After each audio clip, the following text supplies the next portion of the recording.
Assalamualaikum warahmatullahi wabarakatuh. Selamat pagi dan salam sejahtera untuk kita semuanya. Bertemu lagi dengan Bu Siska pada mata pelajaran Bahasa Indonesia pada bab keempat di semester Gasal ini, yaitu bab terakhir sebelum kalian melaksanakan penilaian akhir semester.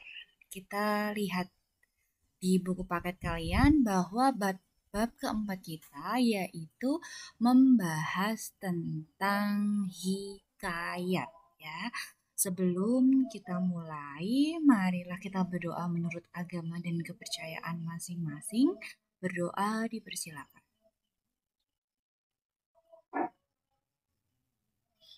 Berdoa selesai, baiklah kita memasuki ke bab terakhir ya, yaitu tentang hikayat. Apakah kalian sudah pernah mendengar apa itu hikayat? Jadi hikayat itu apakah sama dengan cerita rakyat? KD yang harus kalian pahami pada bab ini yaitu KD 3.7, di mana kalian harus bisa mengidentifikasi nilai-nilai dan isi yang terkandung dalam cerita rakyat atau hikayat, baik itu lisan maupun tulis. Kemudian kalian harus bisa menceritakan kembali isi cerita rakyat atau hikayat yang kalian dengar dan kalian baca. Jadi nanti kalian harus bisa menentukan nilai-nilai dan harus bisa menceritakan kembali. Nah, kita mulai ya. Kenapa sih kita harus belajar tentang hikayat? Nah, sama saja. Hikayat itu kan cerita-cerita yang sudah sudah lama atau sudah terjadi. Jadi, kenapa kita harus sering-sering atau kita harus belajar tentang hikayat agar kita bisa memahami seberapa banyak warisan budaya yang kita miliki. Jadi hikayat itu termasuk ke dalam warisan budaya yang tidak boleh kita hilangkan. Kemudian yang kedua, di dalam hikayat itu terdapat nilai-nilai atau amanat yang dapat kita ambil hikmahnya. Jadi ketika kita membaca hikayat bukan hanya kita sekedar membaca, tetapi kita juga akan memperoleh amanatnya apa, kemudian nilai-nilai yang bisa kita ambil hikmahnya itu apa. Nah, kalian pasti pernah dengar cerita dari Jawa Tengah tentang Rowo Pening, kemudian Roro Jonggrang. Mungkin kalian sudah pernah membacanya dulu waktu SD, ya kan? Nah, kemudian apa itu hikayat? Sebelum kita masuk ke hikayat, silakan kalian membuka buku paket kalian halaman 108 ya. Buku paket kalian yang ini, Bahasa Indonesia halaman 108. Nah, di sana ada sebuah hikayat yang judulnya tentang Hikayat Indra Bangsawan. Ya, nanti silakan kalian baca, kalian pahami. Nah, kita lihat sama-sama. Kemudian silakan simak bahasa yang digunakan.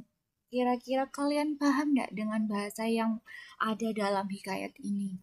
Nah, jadi kalau zaman sekarang kita sering menggunakan bahasa-bahasa alay atau bahasa-bahasa kekinian yang sedang hits. Contohnya ada kata baper, atau ada kata bucin, atau ada kata mager dan lain sebagainya. Itu bahasa zaman sekarang.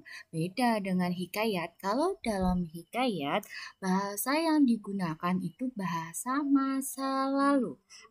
Artinya apa? Jadi bukan artinya itu sesuatu masa lalu, kejadian masa lalu yang kita lupakan. Jadi bahasa yang digunakan itu bahasa Melayu, di mana negara kita Indonesia itu jadi asal muasalnya itu menggunakan bahasa Melayu. Jadi kita itu saudaraan dengan si Ipin Upin dari Malaysia karena bahasa yang kita gunakan itu sebenarnya bahasa yang sama, yaitu bahasa Melayu. Tetapi di dalam hikayat, bahasa yang digunakan itu bahasa Melayu klasik. Artinya, bahasa Melayu yang sudah sangat tua atau sudah sangat lampau, yang mungkin sekarang sudah jarang kita gunakan ya. Nanti kalian bisa baca-baca hikayat-hikayat di dalam buku paket kalian. Nah, kemudian apa itu hikayat? Hikayat merupakan tadi, dia adalah sebuah cerita Melayu klasik yang menonjolkan, nah, kalian ingat-ingat, menonjolkan kemustahilan dan kesaktian tokoh-tokohnya. Kalian cerna dulu, coba kalian pahami.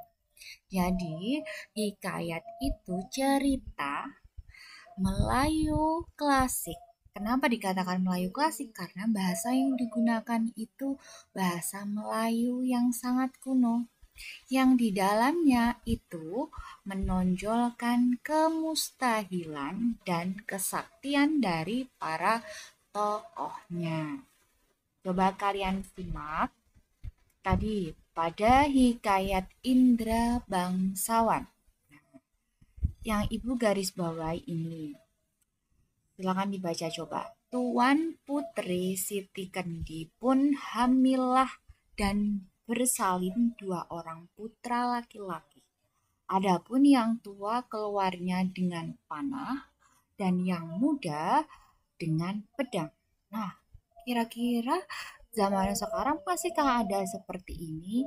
Jadi, di sini diceritakan ada seorang tuan putri bernama Siti Kendi. Dia hamil kemudian bersalin 2 orang putra. Yang satu keluarnya dengan panah dan yang muda dengan pedang. Nah, ini kan sesuatu yang mustahil. Jadi zaman sekarang sudah tidak ada seperti ini, ya kan?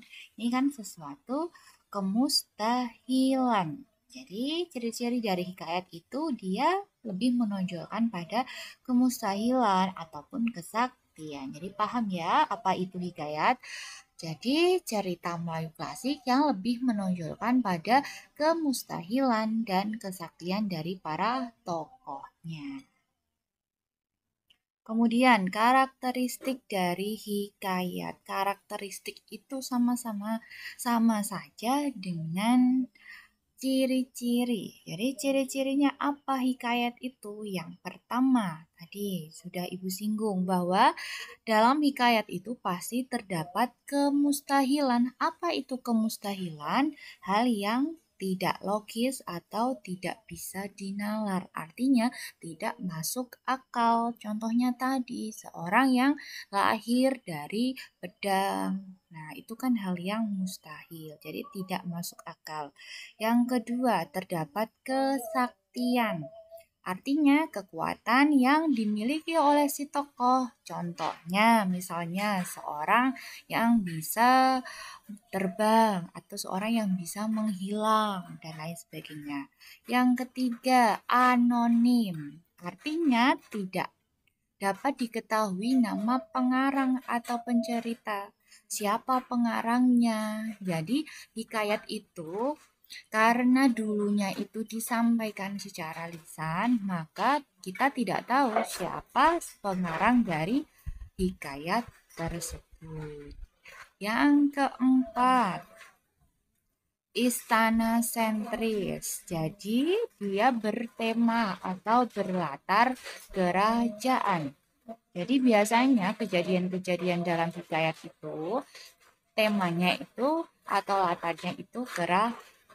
Yang terakhir, dia banyak menggunakan kata arkais atau klise. Kata yang digunakan zaman dahulu atau zaman kuno. Jadi sekarang sudah jarang menggunakannya. Jadi kalau kata-kata arkais itu kata-kata yang zaman sekarang sudah tidak digunakan. Contohnya ada kata alkisah, kemudian ada kata maka, ada kata syahdan, hatta, dan lain sebagainya. Nah, itu jadi demikian pada pertemuan pertama ini kita sudah membahas apa itu hikayat, kemudian ciri-cirinya. Kita lanjutkan di pertemuan selanjutnya. Ibu akhiri, apabila ada pertanyaan silakan ditanyakan di kolom komentar. Ya. Ibu akhiri, selamat pagi, selamat beraktivitas. Wassalamualaikum warahmatullahi wabarakatuh.